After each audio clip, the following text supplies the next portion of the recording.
Doubt भी solve कर रहा है, आपको बता भी रहे कि नहीं ये नहीं ऐसे करना है, वो नहीं वैसे करना है। तो हर चीज का एक प्रोटोकॉल होता है जो फॉलो करना होता है।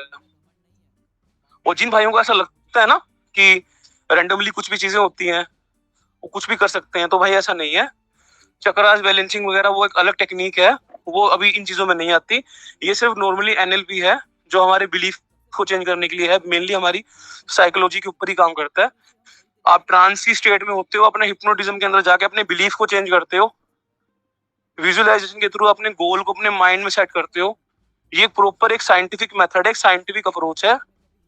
बेशक ये रिलीजियस है क्योंकि इसमें हमने ओम चैंटिंग ऐड कर रखी है, या हम सांसों पर ध्यान केंद्रित कर रहे हैं। बट मैं रिलीजन को और साइंस को, दोनों को मैं एक ही नजरिए से देखता हूँ। दोनों मेरी अलग अलग नहीं है, एक दूसरे के संपूरक ही है। तो कोई भी अपने माइंड में ये चीज बना के बताइए कि यहाँ पे हरे कृष्णा जाप नहीं हो रहा, ओम हो रहा है, या ओम नहीं हो रहा है, तो हर चीज का एक पर्टिकुलर रीजन है। अगर मैंने ओम का चैंट रखा है ना, तो उसका भी एक रीजन है। 1 घंटे के अंदर अगर इतनी चीजें हम कर रहे हैं ना, उसका एक प्रॉपर एक रीजन है, प्रॉपर एक सीक्वेंस है जिस वे में हम कर रहे हैं, क्योंकि अभी वो चीज करना ही नेसेशियल है। और जो लोग कर रहे हैं रेगुलरली, 7 दिन हो गए होंगे करते करते, अपने अंदर चेंज महसूस कर पा रहे होंगे। ये अभी ये लगा लो कि हल्की फुल्की अभी ना, मान के चलो कि अभी थोड़ी सी भूमि जो है ना, जो एक तो भूमि है वो हल्की हल्की सी अभी नम होना स्टार्ट हुई है। अभी तो उसे प्लांटेशन स्टार्ट ही नहीं हुआ, ग्रो कुछ हुआ ही नहीं। अभी तो सीड फर्टिलाइज भी होएगा, निकले भी गा। हर चीज टाइम लेती है। मैंने खुद ये चीज जब मैं तकलीफ में था ना, उस टाइम मेरे को कोई था नहीं मेडिटेशन कराने वाला। मैंने खूब ढूंढा कोई मुझे लाइव कराए, कोई नहीं कराएगा भाई लाइव में। मैंने आज तक मुझे कोई नहीं मिला कि मुझे लाइव बिठाए करवा दे। सबकी लाइफ में सबको लगता है ना कि यार हमारी टाइम लाइफ में हमारी जिंदगी बहुत ज्यादा इंपॉर्टेंट है, ये है। तो मुझे लगा कि यार ये चीज अगर शुरू कर रहे हैं तो मतलब इस तरीके से करते हैं कि वो हो स्टार्टिंग से, और जिसको जो दिक्कत में है उसको फायदा भी हो इस चीज का, और जो कर रहे हैं मेरे साथ में उनको पता भी होगा कि फायदा है या नहीं है। तो मैं यही बोल रहा हूँ कि यार खुद को अगर चेंज करना है ना, तो जो अपना पुराने वाला जो वर्जन है ना उसको छोड़ दो। वो जिसने जो होना था वो करना था हो चुका। अब करंटली अपनी जो लाइफस्टाइल है उसके ऊपर फोकस करो। बेसिकली आज में रह के सोचो कि आज मैं क्या कर सकता हूँ, आज मेरा क्या पर्पस है। पास्ट में रहोगे कुछ नहीं होने वाला। ये मेन चीज है। मेरा पूरा जो फिलोसफी है, पूरा जो कोर है, वो यही रहता है कि प्रेजेंट में रहने वाला। अब महात्मा बुद्ध है, उन्होंने भी तो यही बात बोली थी कि जो सारे जो दुखों की शुरुआत है वो कहाँ से होती है, डिजायर से होती है। हमारे मन में डिजायर है, तो वही सारे दुखों का एक मेन कारण है। आपके मन में डिजायर आएगी, जैसे ही मन में डिजायर आती है उसके बाद हमारी एक्सपेक्टेशन होनी शुरू हो जाती है। और जैसी एक्सपेक्टेशन आएगी मन में, वो एक्सपेक्टेशन पूरी हो जाएगी तो टेम्परेरी जो ही है। अगर एक्सपेक्टेशन पूरी नहीं होती तो हम पेन में बैठते हैं कि ये पूरी हो क्यों नहीं रही। और ये जो पूरी की पूरी ना ये साइकिल है, और ये साइकिल कभी ब्रेक नहीं हो सकती। ये चीज देख लेना।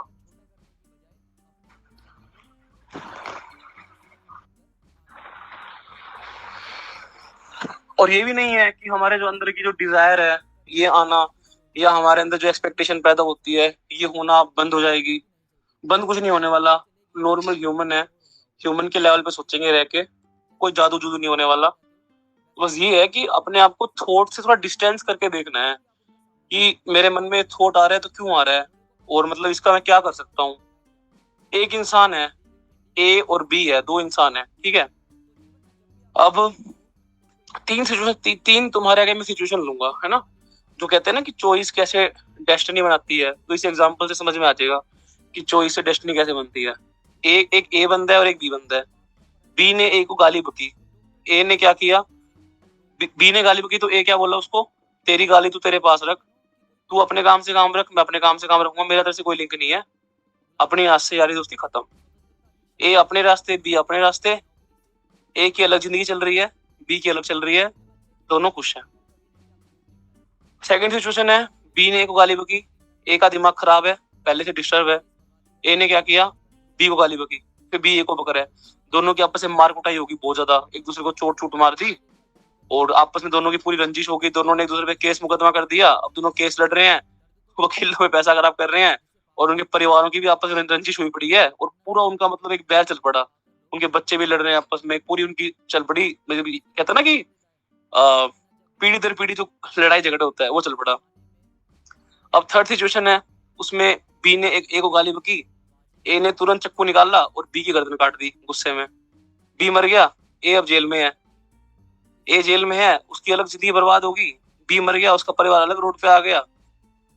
अब देख लो तीनों सिचुएशन है और तीनों सिचुएशन में सेम इंसान है।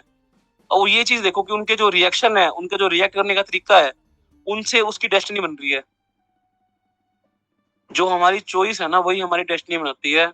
जो हमारी चॉइस है, एक ही जिंदगी के अंदर, अगर हम इस जिंदगी में अगर इस मुकाम पे बैठे हैं ना, तो हमारी कोई ना कोई चॉइसेस थी, तब आज इस मुकाम पे बैठे हैं। अगर उस टाइम पे हमने डिफरेंट चॉइस ली होती ना, तो डिफरेंट लाइन चलती। अगर मैं आज, अगर मान लो मैं इस चीज में आया हूँ, मैंने मान लो बुक्स वगैरह पढ़ी है, या मैं जिन लोगों से मिला पास्ट में, जो मेरे मतलब गुरु वगैरह बने, या जहां भी मैंने चीजें सीखी, तो उन लोगों से मिला तो मैं चीज सीख पाया। अगर मैं उनसे ना मिलके, अगर मैं गलत जगह में पड़ जाता, या मैं किसी ऐसे लड़कों की संगत में आता जो नशे वगैरह करते हैं, या फिर जो भी कुछ गलत काम करते हैं, तो आज यहाँ ना बैठा होता, मैं उनसे बैठ के नशा कर रहा होता। तो एट द एंड चॉइस हमारे हाथ में होती है, और हमारी चॉइस ही हमारी डेस्टिनी बनाती है। गुरु का मीनिंग यही होता है बेसिकली। आज बुद्ध पूर्णिमा है, तो आज के दिन में महात्मा बुद्ध का जन्म हुआ था। उनकी जिंदगी में भी गुरु आए थे, उन्होंने, उनकी भी लाइफ अब चेंज हुई। स्वामी विवेकानंद जो बने, उनकी जिंदगी में भी गुरु आए थे, रामकृष्ण परमहंस। मैं ये नहीं बोल रहा कि आप लोग मुझे गुरु कंसिडर करो, मैं सेम आप जैसा हूँ, जैसे आप हो वैसे मैं हूँ। लेकिन एक फिलोसफी को मैं मानता हूँ कि जब इंसान किसी दूसरे इंसान से सीखता है ना, उस टाइम पे एक सिखाने वाला इंसान उस समय के लिए गुरु है, और सीखने वाला डिसाइपल है। इसमें एज मैटर नहीं करती, कुछ मैटर नहीं करता, इंसान किसी से भी सीख सकता है। इसी में एक एग्जांपल मैं देता हूँ कि एक बार क्या होता है। एक बार अपने ये था, मोहम्मद मोहम्मद गोरी था, पृथ्वीराज चौहान जो थे ना, 1191 में, 1192 में, तो 91 में तराइन का युद्ध हुआ था। 91 में तो उन्होंने हरा दिया था, वो उसको पृथ्वीराज चौहान ने मोहम्मद गोरी को। 92 में फिर दोबारा हुआ था, लेकिन 92 में अपना वो जीत गया था मोहम्मद गोरी।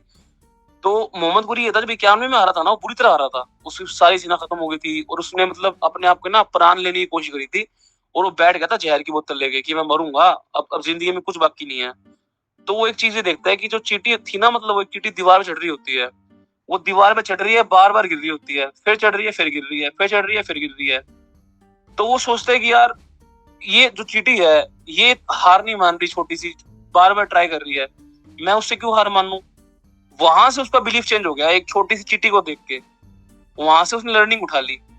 और इसी में एक महात्मा बुद्ध की कहानी है, कि महात्मा बुद्ध होते हैं अपने वहां पे जंगल में, जब जाते हैं ना शुरुआत में अपने ध्यान करने के लिए, तो वो तो राजकुमार, तो उनको लगता है कि यार कहाँ, मैं महलों में रहता था, बढ़िया खाता पीता था, कहाँ जंगलों में आ गया, यहाँ मच्छर है, उमस है, गर्मी है, भगवान तो मिल नहीं रहे, उल्टा भी बीमार हो गया, हाथ पैरों में दिक्कत होगी, ये तो क्या जिंदगी चल रही है। उनका मन ना डामाडोल हो जाता है, वो सोचते हैं चल यार घर चलता हूँ मैं, अब मेरे से नहीं हो पा रहा। फिर वो क्या देखते हैं कि गिलहरी है, और वो गिलहरी ना अपनी पूंछ के साथ ना, वो मतलब नदी के पास बैठी है, और अब तालाब के पास अपनी पूंछ के साथ ना, वो तालाब के अंदर बाहर पूंछ डाल रही है, निकाल रही, डाल रही है, निकाल रही है। तो वो पूछते हैं गिलहरी को भी, तू क्या कर रही है ये। तो वो गिलहरी बोलती है कि मुझे इसको खाली करना है, तालाब को। तो वो कहते हैं तू सारी उम्र भी लगाएगी ना, तब भी खाली नहीं होने वाला, ये बहुत बड़ा तालाब है, कैसे खाली कर देगी, तू मर जाएगी तो भी खाली नहीं होगा। वो कहती है नहीं, इस तालाब के अंदर ना मेरा पूरा परिवार खत्म हुआ है, जब जंगल में बाढ़ आई थी ना, तो इस तालाब के अंदर ही मेरा पूरा परिवार मर गया था। अब मेरा जीवन का लक्ष्य यही है कि मेरे को इस तालाब को खत्म करना है। और वो इंटेंसिटी के साथ में ना उस चीज के ऊपर लग जाती है, वो पूरी इंटेंसिटी के साथ उस चीज पे लग जाती है। इसी में थर्ड एग्जांपल है, जो हमारे ये थे दशरथ मांझी जो थे, जो 22 साल तक लगा के उन्होंने एक पहाड़ काटा था। वहां भी यही था कि उनमें एक इंटेंसिटी थी उनके माइंड के अंदर कि यार मुझे ये काम करना है। वो एक जुनून सा पैदा हो गया था कि मुझे करना है। क्यों करना है? क्योंकि इस पहाड़ के कारण मेरी औरत की डेथ हुई है, जो मेरी औरत मरी है ना, इस पहाड़ की वजह से मरी है, इस पहाड़ को काटूंगा मैं। 22 साल तक बंदे ने बैठ के पहाड़ काट दिया। तो इंटेंसिटी के ऊपर है, अगर आप लोग जो बैठे हो कर रहे हो, अगर इंटेंसिटी है खुद के अंदर को, लगता है कि यार मैं ये चीज अचीव कर सकता हूँ, तो वो चीज डेफिनेटली अचीव हो जाएगी। और जो महात्मा बुद्ध जो बने हैं, या स्वामी विवेकानंद जो बने हैं, जितने भी लोग आप उठाओगे पास्ट के, सब में एक इंटेंसिटी ऑफ थॉट था, सब में एक इच्छा थी। अब जो रामानुजन थे, रामानुजन जो थे गरीब से परिवार के लड़के थे, और अपना उनका मैथ वगैरह अच्छा था, मंदिर की सीढ़ियों पे मैथ की क्वेश्चन सोल्व करते थे। मान लो अगर वो जो हार्वर्ड के जो प्रोफेसर थे, उनको वो लेटर ही ना लिखते, वो ये बात मन में सोचते कि यार कहाँ वो हार्वर्ड का प्रोफेसर, कहाँ मैं गरीब सा लड़का, वो क्यों मेरा लेटर पढ़ेगा, छोड़ मैं नहीं भेजता। अगर वो ना ही भेजते, तो कैसे बताओ मेरे को उनका आपस में दोनों का सामना होता? नहीं हो पाता ना। तो ये चीज है, अगर आपके मन में कोई चीज आई है या आप कोई चीज कर रहे हो फाइनली डिसाइड करके, तो उस चीज के ऊपर ना मतलब अडिग बन के रहो, डिटर्मिनेशन के साथ में रहो। दूसरों के कहने लग के अपने मन पर डामाडोल ना करो क्योंकि सामने वाला ऐसे बोल रहा है। जो चीज आप कर रहे हो ना, ये बेस्ट ऑफ द बेस्ट है, क्योंकि ये मैंने खुद के ऊपर ट्राई करी है। इसको ट्राई करके ही जब मैं एक बार मैंने लास्ट दिवाली की बात है, मैंने दिन में 50-60 किलोमीटर के आसपास वॉक की थी एक दिन में। तो उस टाइम भी मेरा माइंडसेट काफी स्ट्रांग था। बॉडी वेट में था उस टाइम भी 100 किलो के आसपास बॉडी वेट था। स्टिल मैं वॉक करके ले गया। क्यों करके ले गया? क्योंकि माइंडसेट मेरा ठीक था। अपने माइंडसेट के ऊपर ध्यान दो। बॉडी का मसल वगैरह ये कुछ मैटर नहीं करता, माइंडसेट ही सारा गेम चेंजर है। माइंडसेट अगर बढ़िया है तो राजा बन जाओगे, माइंडसेट अगर बेकार है तो भिखारी बन जाओगे। सारा खेल माइंडसेट का है। एक इंसान को दूसरे इंसान से अगर कोई चीज अलग करती है ना, तो माइंडसेट ही अलग करती है। माइंडसेट ही है जो मेन है। ये फिजिक बॉडी मसल कुछ नहीं है, स्टेमिना। एक बार अब बंदा बीमार होगा सब खत्म हो जाएगा। शस्त्र में और शास्त्र में एक अंतर होता है। जो शास्त्र होते हैं ना, वो इंसान एक बार सीखता है ना, बुढ़ापे तक शास्त्र उसको इज्जत देते हैं। शस्त्र विद्या है ना, एक बार सीखता है जवानी में तो ठीक है, बुढ़ापे की जो शस्त्र विद्या होती है ना, वो जगह जाई करती है। तो एक चीज हमेशा ध्यान रखना, अपने माइंडसेट के ऊपर काम करोगे ना, अपने ज्ञान के ऊपर काम करोगे, वो ज्ञान तुम्हारे उम्र दर पर ना वो चीज मतलब रिफाइन ही होएगी और उल्टा बढ़ेगी, कम नहीं होने वाली। अब बुक्स वगैरह पढ़ता था मैं उस टाइम पे, तो मेरे आसपास के बंदे बोलते थे कि बुक्स पढ़ने से थोड़ी एग्जाम निकलता है, या फिर कोई पॉडकास्ट सुनने से थोड़ी कुछ होता है, या तू जा रहा है यहाँ पे यहाँ मेडिटेशन सीखने के लिए, वहां जाने से क्या हो जाएगा? कुछ नहीं होने वाला। लेकिन उन लोगों की बात मैंने नहीं मानी। जो मुझे करना था, जो मुझे सीखना था, मैंने सीखा। अब देखो, ये भी तो एक किस्म की डेस्टिनी है ना। अब यहाँ पे कुछ लोग ऐसे होंगे जो मेरे को आज से पहले जानते ही नहीं है कि ये बंदा है कौन। वो पहली बार मेरे को सुन रहे होंगे, वो भी तो किसी ना किसी थ्रू कनेक्ट हुए ना मुझसे। अब या उनकी किस्मत लगा लो या मेरी किस्मत लगा लो कि मेरा उनको कुछ सिखाना लिखा हुआ था, उनका कुछ सुनना लिखा हुआ था, और आपस में कनेक्ट हुए हैं। तो कुछ भी लाइफ में ना कोइंसिडेंट नहीं होता भाई। अगर आप लोग यहाँ बैठे हो ना, तो आप लोगों की जो सोच है, जो वाइब्रेशन है, वो उस लेवल पे गई है कि वो किसी ऐसे बंदे से कनेक्ट हुई है जाके कि जो मेडिटेशन कर रहा है, कुछ भी स्पिरिचुअलिटी में है। तो जितने भी इस ग्रुप में इंसान बैठे हैं ना फिलहाल, तो उनकी जो वाइब्रेशन है कहीं ना कहीं अच्छे लेवल पे है। क्योंकि यहाँ तक आना भी सबके बस की बात नहीं होती भाई। क्योंकि इस बार तो मैंने यहाँ तक आने में भी सबसे बड़ा बैरियर लगा रखा था, लेकिन काफी लोग तो ऐसे उस बैरियर को भी पार करके आ गए। तो मैं उन लोग को यही बोलना चाहूंगा कि भाई आपके अंदर स्पिरिचुअलिटी भी है, सब कुछ है। बस अपने पोटेंशियल को पहचानने की जरूरत है, खुद को हार्नेस करने की जरूरत है ना। अब देखो जो सोलर पैनल होता है, तो वो अगर उस पर तुम सनलाइट पे डालोगे ही नहीं तो सारी उम्र बेकार ही रहेगा। चार्ज कैसे होएगा बताओ मेरे को? सोलर पैनल को खरीद के अपने कमरे में रखे रखो, कभी तुम्हें चार्जिंग करके नहीं देगा तुम्हारे फोन को। लेकिन जब वही सोलर पैनल धूप में जाता है तो वो चीजों को चार्ज करना शुरू कर देता है। तो यही तुम्हारा माइंडसेट है यार। एक चीज सोच लेना कि मुझे मेडिटेशन करनी है तो करनी है, पर उस थॉट पे ना ये नहीं करना। लंबा मत सोचो। कई लोग तो यहाँ पे ऐसे आए थे, वो मेरे को बोले भाई 1 महीने, उसके बाद मैं तूने 1 महीना कर ली, पहले मैं 1 मंथ तो कर तू एक बार। कईयों का दिमाग ऐसा था। अब एक बीच में मेरी एक लड़की से बात हो रही थी, तो उसने अभी नीट का एग्जाम दिया। वो मेरे को ऐसे बोलती कि एसएससी सीजीएल क्या होता है। मैं बोला तू सीजीएल क्यों पूछ रही है, तू तो नीट की तैयारी कर रही थी। तो बोलती है कि ना मुझे जानना है सीजीएल क्या होता है। मैं क्यों? बोली 3 साल बाद सोच रही हूँ दे दूंगी। मैं पागल है तू, आज में रहना। 3 साल बाद किसने देख कहते 3 साल? मैं तूने कोवैक्सीन लगवा रखी है क्या? बोली हाँ लगवा रखी है। फिर मैं आगे कुछ नहीं बोला। आगे आप लोग समझ ही गए हो कि आगे क्या है। तो इतना लंबा मत सोचो भाई। किसी का कुछ नहीं पता, पल का क्या सिस्टम हो जाएगा, क्या बैठ जाएगा। आज में रहना सीखो। आज में कल में, कल तक का ठीक है, अपना कल तक की प्लानिंग कर लो, वीकली प्लानिंग कर लो। जो लोग ईयरली क्वार्टरली अगले 5 साल के प्लान बनाते हैं, उनके लिए मेरे पास कोई जवाब नहीं है। इतना विजनरी मैं तो रहा नहीं कोई जिंदगी में। मैं तो अपना वीकली डेली वाला बनता हूँ। जितना ज्यादा दूर का सोचोगे, कई बंदे हैं रात को सोने से पहले इतनी लंबी चौड़ी प्लानिंग करके सोते हैं कि अगले दिन 12 घंटे पढ़ूंगा। उस डायरी को देख के ही सिर दर्द होता है कि अरे प्लान पूरा हो कैसेगा। देखो मैं ऐसे भी नहीं बोल रहा कि गो विद द फ्लो चलो, कि सब कुछ फ्लो पे छोड़ दो कि देखी जाएगी जो होगा। ऐसा भी नहीं है। लेकिन जो लाइफ है ना, बहुत ही ज्यादा इंटरेस्टिंग और अनसर्टेन है। इस लाइफ में कभी भी कुछ भी हो सकता है। जो होता है हमेशा अच्छे के लिए होता है। ये बात ना अपने गांठ मार लो। जो होता है अच्छे के लिए होता है, जो होता है अच्छे के लिए होता है, जो होता है अच्छे के लिए होता है। कभी भी तुम्हारे साथ में कुछ भी हो रहा है ना, वो तुम्हारे बेटरमेंट के लिए हो रहा है। अब तुमको को लग रहा है कि यार नहीं ये गलत है, ये इसमें क्या बेटरमेंट है। लेकिन कुछ ना कुछ तो देखो होगा, क्योंकि जो चीज हुई है ना, उससे कहीं ना कहीं कोई ना कोई तुम्हारे अंदर तो इमोशन ट्रिगर हुआ है। और क्या पता वो इमोशन ही तुम्हें कुछ ऐसा इंसान बना दे, है ना।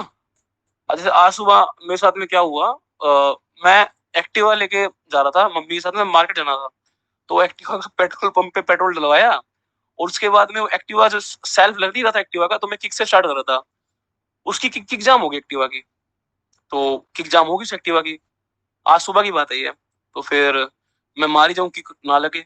उस पे ईंट मारा, पत्थर मारा, किक किक खुल जाए, किक नहीं खुली। तो एक्टिवा को मैं पैदल पैदल ले आया, अपना घर में खड़ी कर दी लाके। और हमारे मतलब दूसरी जो एक्टिवा खड़ी थी, जो उसको ले जाके फिर मैं गया लेने के लिए। और रास्ते में क्या देखता हूँ मैं कि वहां पे जहां से हम गुजरते हैं ना, वहां पे एक एक्टिवा वाले का एक्सीडेंट हुआ पड़ा है। तो मन में मैंने सोचा कि यार इसका एक्सीडेंट कितनी देर पहले हुआ होगा, ये 10 से 15 मिनट पहले। गाड़ी ने टक्कर मार रखी थी एक्टिवा वाले को, चोट चोट लगी थी पैर पे। मरा तो नहीं था, मतलब खरोच वगैरह आ गई थी, दो जने बैठे थे, गिरे हुए थे वहां पे, उसी रोड से जो रोड को मैं क्रॉस करता हूँ। तो मैं मन में सोच रहा, मम्मी को तो पता नहीं मेरी ये बात, मैं मन में सोच रहा कि यार वो एक्टिवा की अगर आज मेरी की एग्जाम ना होती तो क्या पता इन दोनों की जगह मम्मी और मैं पड़े होते यहाँ पे रोड पे। तो भगवान जो करता है बढ़िया के लिए करता है भाई। जो ऊपर वाला है ना, अगर तुम्हारी उसके साथ बॉन्ड तगड़ी है ना, उसको तुम डेली याद कर रहे हो, उसको बोल रहे हो कि भाई आप देख लो, मैंने तो आपके ऊपर छोड़ रखा है सिस्टम सारा मेरा, अब मुझे नहीं पता, आपने करना है। तो दिन भी आपका होगा, सारी सिचुएशन भी आपकी होगी। प्रेयर हम करते कहाँ हैं, प्रेयर हम जब करते हैं जब हमारे पे पूरी आफतों का पहाड़ टूट पड़ता है, तब तो हम प्रेयर करनी शुरू करते हैं। आज से पहले कितने लोग थे जो यहाँ बैठे हैं डेली सुबह प्रेयर करते थे, बताओ मेरे को। तुम में से एक भी कोई करता तो बता दो मुझे सुबह सुबह उठ के, जिस तरीके से हम प्रेयर करते हैं। रेयरिटी ऑफ रेयर लोग होंगे, 1% होंगे जो डेली प्रेयर करते होंगे। अब आधे लोग तो इसी में दुख में परेशान रहते हैं कि भाई अर्जीज आ रही है, भाई दिमाग खराब। भाई तुम भी यंग हो, हम भी यंग हैं, तुम्हें भी अर्जीज आती है, हमें भी अर्जीज आती है। पर हमारा ये अंतर है तुम्हारा, तुम में और हम में, कि तुम उस थॉट के ऊपर ना एक्शन ले लेते हो। माइंड में थॉट आया कि यार मन कर रहा है, सीधा गूगल पे गए, क्रोम खोला, इनकॉग्निटो मोड, आगे तुमको पता है। मेरे मन में थॉट आया, मैं नहीं यार ये गलत चीज है, इससे क्या होगा, मेरा नुकसान ही होना है। मोबाइल को किया बंद, कमरे से बाहर अपना छत पे वॉक कर लिया, नीचे चला गया वॉक करने के लिए। उस थॉट को देखना है, उसके ऊपर एक्शन लेना ही नहीं है थॉट के ऊपर। थॉट तो मैंने पता नहीं दिन में कितने आएंगे, अब थोड़ी हर थॉट के ऊपर आप एक्शन लेना शुरू कर देंगे। ये चीज है भाई, अपने ऊपर थोड़ा कंट्रोल पैदा करो। कंट्रोल पैदा कैसे होगा, मेडिटेशन करने से कंट्रोल पैदा होगा। जो चीज मैं करवा रहा हूँ बहुत सही चीज है भाई, करो उस चीज को, अगर डेली करोगे प्रैक्टिस तो बहुत बेनिफिट होगा। 30 डेज का हमने स्टार्ट किया, तो 30 डेज ये चीज करो। अब उसमें आपको 8 NLP सेशन मिलेंगे, उनको बार बार सुनो। और जो डाउट वगैरह जो वीकली बेस पे आते हैं, वो डाउट आप लो। और डेली का सिस्टम दे दिया फॉरेस्ट का बना के। एक बार सुबह 8 बजे डालना है फॉरेस्ट, वो मॉर्निंग का मोमेंटम सेट करेगा। और एक बार डालना है रात को अपना, रात को एक बार अपना 8 बजे मान लो, सुबह 8 बजे, रात को 8 बजे। लो टाइमिंग भी सेम कर दी मैंने, ताकि माइंड में कंफ्यूजन ना रहे। सिंपल सी बात है यार। सुबह 4 बजे उठ गए, आधा घंटा पढ़ाई कर ली, 6 से 8 पढ़ लिए, 2.5 घंटे पढ़ाई कर ली। अब रात को 8 बजे तक डालने हैं फॉरेस्ट। गोल होना चाहिए माइंड में कि यार मुझे कैसे भी करके 8 बजे तक 10 घंटे खत्म करने हैं। 8 बजे तक खत्म नहीं हो रहे, कोई बात नहीं, 9 बजे तक खत्म करने हैं। 9 बजे तक खत्म नहीं हो रहे, कोई बात नहीं, 10 बजे तक खत्म करने हैं। 10 बजे तो भाई हर हाल में सोना है। 10 बजे के बाद मत बैठो यार लेके किताब कुतुब पे। मेंटल हेल्थ भी जरूरी है ना। शरीर शरीर ठीक रहेगा, अपना मन ठीक रहेगा, तो ये एग्जाम में अच्छा परफॉर्म कर पाओगे। जब शरीर ही साथ नहीं देगा तो क्या फिर अच्छा परफॉर्म करवाओगे, बताओ मेरे को।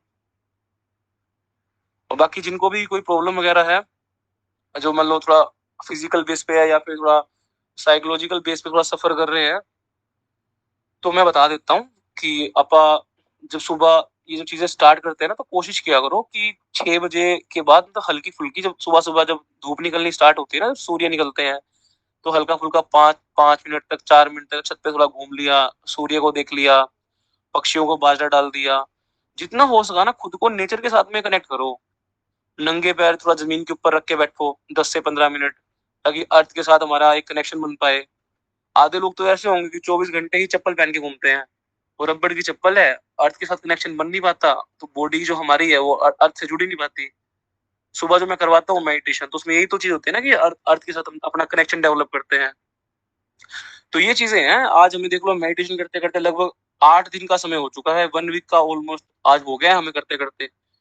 इसका मेनली पूरा पर्पज हमारा यही है कि अपने माइंडसेट को चेंज करना है। माइंडसेट ही है जो आपको कुछ ना कुछ बनाएगा बढ़िया। यही थीम थी अपनी आज की कि कैसे हम अपने माइंडसेट के ऊपर काम करें। तो मैं तो यही चीज बोलूंगा कि कैसे भी करके अपने माइंड में एक चीज रखो कि सुबह 4 बजे उठना है, आधा घंटा पढ़ाई करनी है, उसके बाद 6 से 8 पढ़ना है, 2.5 घंटे पढ़ लिया। उसके बाद सुबह से 8 से लेके शाम को 8 तक का टाइम है, अब इसमें 10 घंटे निकालने हैं। 10 घंटे नहीं निकल पा रहे तो तुम्हारा दिन सही नहीं है। 10 घंटे निकाल लिए, यू आर अ चैंपियन। 8 बजे किताब करो बंद, उसको रखो साइड में, अपना फिर मौज मस्ती करो, मजे काटो। दोस्त से बात करनी है, दोस्त से बात करो, ऑनलाइन आना है ऑनलाइन आओ, तुम्हारा टाइम है। अपने दिन को यार 8 बजे वाइंड अप कर दो। ये थोड़ी है पूरा दिन पागलपन चल रहा है, रात को भी पागलपन चल रहा है, कोई सिस्टम नहीं है। ऐसा नहीं होता यार। दफ्तर वगैरह होते हैं, वहां भी काम करने का ड्यूरेशन फिक्स होता है। लाइफ में एंजॉयमेंट भी होना जरूरी है। मैं ये नहीं बोल रहा कि एग्जाम पास में है तो ये सब करो, लेकिन थोड़ा अपने आप को ना रिलैक्सेशन देना जरूरी है। किसी का कोई डाउट है तो ले लो भाई। अब सेशन को अंत करने का समय आ गया है, 9 बजने वाले हैं। अब हम भी अपना सोने की तैयारी करते हैं। तो अगर आप में से किसी को कुछ पूछना है तो पूछ लीजिए, नहीं तो हम सेशन को समाप्त करते हैं।